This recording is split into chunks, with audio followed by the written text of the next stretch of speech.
Hi everyone, welcome back to Fix Your Apps. In this video, I'll show you how to use mobile data during a call on an iPhone so you can stay connected to the internet while talking to someone at the same time. Now let's get started. Step 1. Open the Settings app on your iPhone.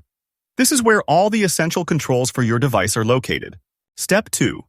Tap on Mobile Services or Cellular, depending on your iOS version.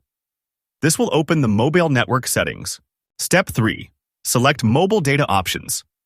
Here, you can adjust how your iPhone connects to mobile networks. Step 4. Tap on Voice and Data. This section controls how your phone handles calls and the internet together. Step 5. Enable the option called VoLTE or LTE for calls and data. This setting allows both voice and mobile data to work at the same time.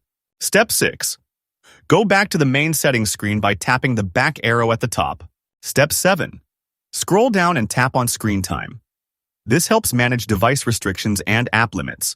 Step 8. Scroll down to Content and Privacy Restrictions. This section controls what features can be limited. Step 9. Make sure content and privacy restrictions are turned off. This ensures your data and call settings are not being blocked. Exit Settings. Make a phone call and try browsing the internet at the same time to check if it works properly. Thanks for watching. Don't forget to subscribe to Fix Your Apps for more helpful tips.